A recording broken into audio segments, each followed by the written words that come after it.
Continuando a nossa aula sobre ciclos biogeoquímicos, vamos falar do ciclo do carbono. Bom, nós sabemos que o carbono está presente na matéria viva, mas não apenas aí. Nós temos diferentes formas com que esse elemento se apresenta. Ele pode se apresentar como carbono puro, na forma de grafite, carvão, por exemplo, diamante, e tem outras formas alotrópicas.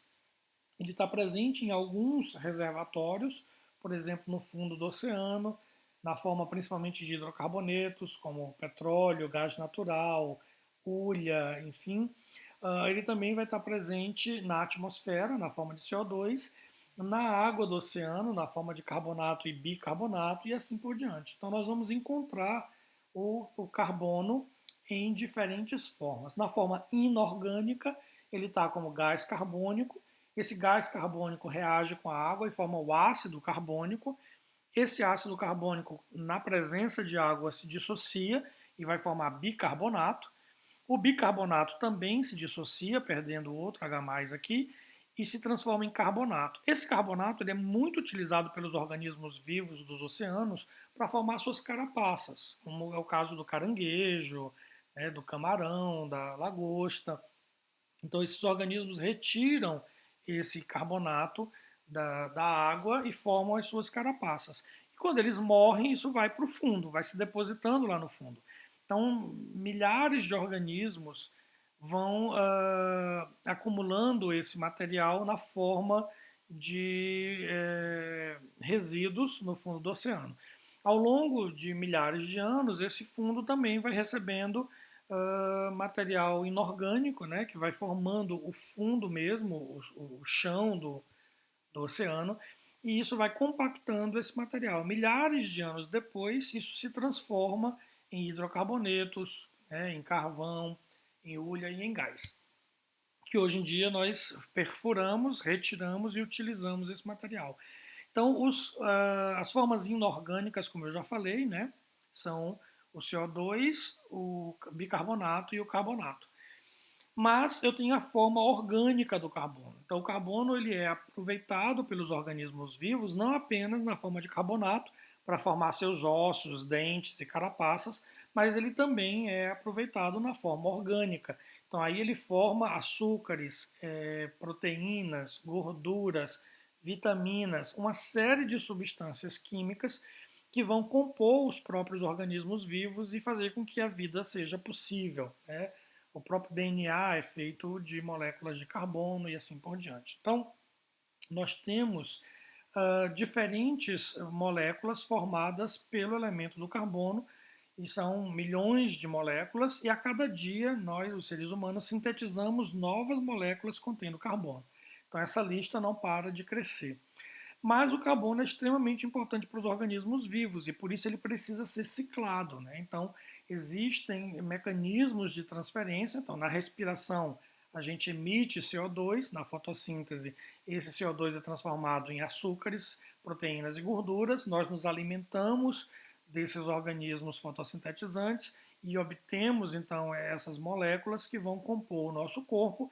Depois, nós excretamos na forma de fezes, de urina ou até mesmo a decomposição do nosso corpo depois da morte, e isso devolve essas moléculas para o solo, que vai ser lavado com chuva, que vai ser utilizado por fungos, bactérias, protozoários que estão ali e redisponibilizados para as plantas, enfim.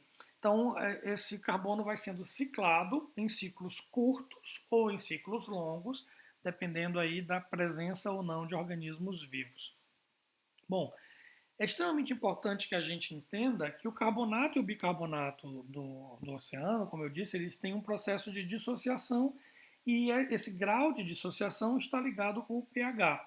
Da mesma forma que ele influencia o pH, porque a gente forma, com a mistura de ácido carbônico, bicarbonato e carbonato, nós formamos um tampão. Vocês não, né, devem se lembrar da solução tampão que vocês viram no ensino médio, não é a primeira vez que vocês ouvem essa palavra. E aqui a gente consegue calcular a capacidade tamponante de uma solução tampão feita de carbonato e bicarbonato. Então nós vemos que a máxima capacidade tamponante dessa mistura estaria por volta aqui de 6,5, né, o pH 6,5. mas o pH dos oceanos, na verdade, é em torno de 8. Isso depende da concentração de gás carbônico, de carbonato e bicarbonato.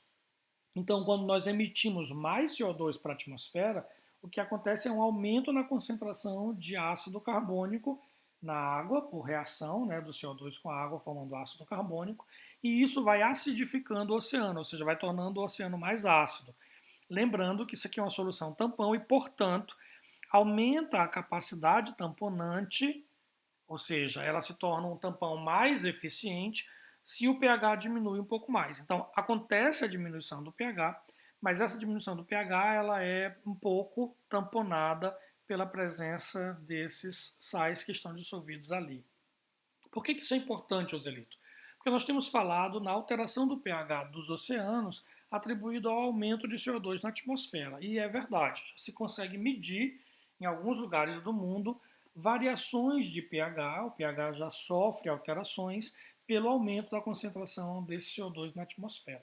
Então, nesse mapa, a gente consegue ver a distribuição dessas variações de pH no mundo todo. E aqui nós temos um gráfico que mostra o avanço na concentração de CO2 na atmosfera. Então vejam que essa linha vermelha são os valores medidos e a linha preta é a média anual, né? Então o que a gente percebe aí? Nós percebemos que a cada ano existe um ciclo em que a concentração de CO2 sobe e desce. Se nós prestarmos atenção nessa variação de concentração, nós percebemos que a concentração máxima de CO2 está aqui em torno de maio ou junho, né? É onde a concentração de CO2 é maior na atmosfera do planeta. Depois essa concentração começa a diminuir e a menor concentração vai estar em outubro. Por que isso acontece, na verdade? Por que o CO2 na atmosfera ele sobe e desce todos os anos, como a gente pode ver nessas linhas vermelhinhas aqui? Isso acontece por causa dos ciclos de primavera, verão, outono e inverno.